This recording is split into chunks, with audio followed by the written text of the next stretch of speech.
Hello नमस्कार दोस्तों, स्वागत है आप सभी का आपके अपने परिवार स्टडीशाला 2.0 में। उम्मीद करते हैं कि आप सभी एकदम स्वस्थ होंगे, अच्छे से अपनी तैयारी कर रहे होंगे। देखिए अभी हाल ही में अभी कल ही आपको एक बेहतरीन न्यूज़ मिली है, जिसमें ये कहा गया कि बीपीएससी टीआरई 4 आपका जो है वो आने वाला है।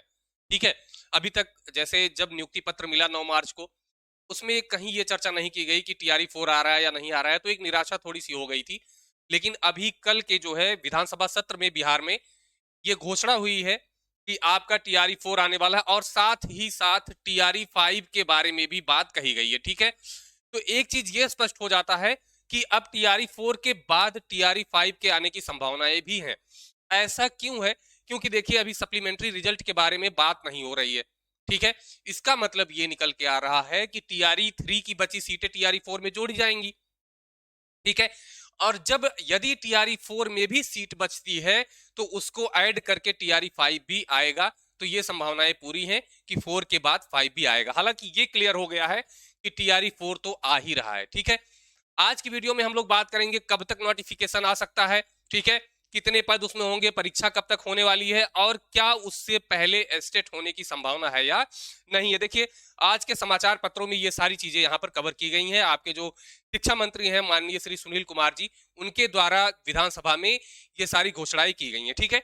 तो आइए सीधे सीधे कम समय में हम लोग सारी चीजों को समेटते हैं, फिर आगे बात करते हैं। देखिए निष्कर्ष ये निकलता है कि पूरक रिजल्ट जो आपका आना है, जो सप्लीमेंट्री रिजल्ट आना है, वो नहीं दिया जाएगा। मतलब एकदम क्लियर कहा गया है कि इसके बारे में कोई भी चर्चा नहीं हो रही है। ठीक है? पहली चीज। अब जो इसकी सीटें बची हैं वो इस टीआरई 4 में क्या करेंगे, ऐड कर दी जाएंगी। ठीक है? अब टीआरई 4 की अगर हम बात करें तो इसका नोटिफिकेशन कब तक आने की संभावना है, तो देखिए ये कहा उन्होंने कि मई में आ रहा है। टीआरई 4 मई में आ रहा है। ठीक है? तो इसका मतलब ये है कि परीक्षा मई में नहीं कराएंगे, ये मान के चलिए नोटिफिकेशन मई के लास्ट या जून के फर्स्ट वीक में आने की संभावना पूरी की पूरी है। ठीक है? अब ये आप मान के चलिए कि सितंबर में लगभग सितंबर में आपका आचार संहिता लग जाएगी। संभावना पूरी है। उससे पहले परीक्षा इनको करानी ही करानी है। ठीक है?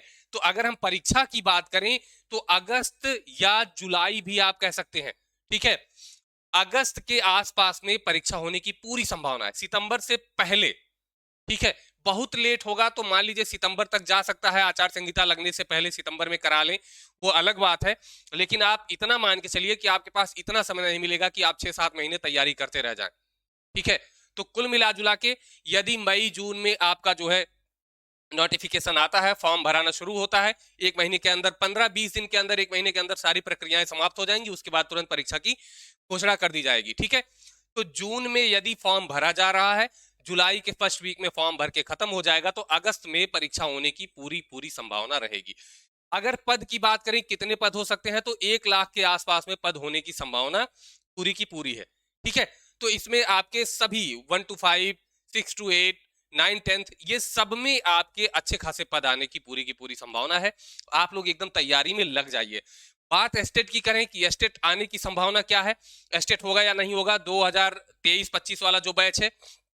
देखिए मैं ये कहता हूं कि सरकार को एस्टेट करा लेना चाहिए। क्यों? क्योंकि ये भी अभ्यर्थी हैं, इनको भी एक मौका मिलना ही चाहिए।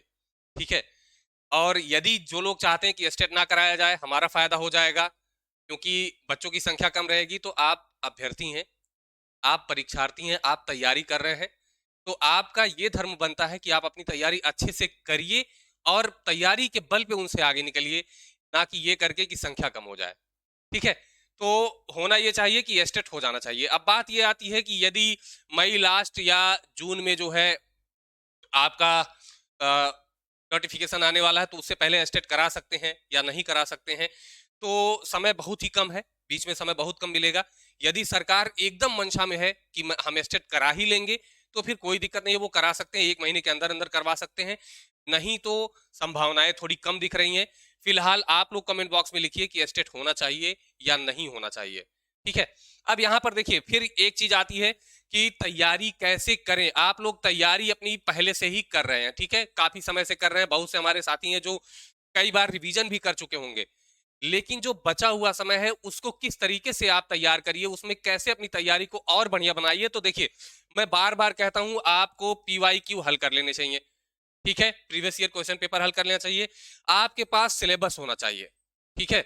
और सिलेबस मैंने आपको बताया था कि कैसे होना चाहिए, टॉपिक वाइज सिलेबस होना चाहिए। अभी आपका क्या काम है, हर विषय का सिलेबस आप लीजिए, उसके टॉपिक डिसाइड करिए कौन कौन से टॉपिक हैं, एक एक टॉपिक को पढ़िए, शॉर्ट नोट में तब्दील करते रहिए, 4 लाइन 5 लाइन में पूरा एक टॉपिक खत्म कर दीजिए, ठीक है। तो इस तरीके से आपको काम करना है, वही आपके रिवीजन में जब परीक्षा देने जाएंगे ना, तब आपका रिवीजन में वो फायदा करेगा। एक हफ्ते में आपका पूरा सिलेबस कवर हो जाएगा एकदम बेहतर तरीके से, ठीक है। तो अभी से आपको ये करना है कि एक एक टॉपिक उठाइए, उसके इंपॉर्टेंट पॉइंट्स वहां पर नोट करिए, ठीक है।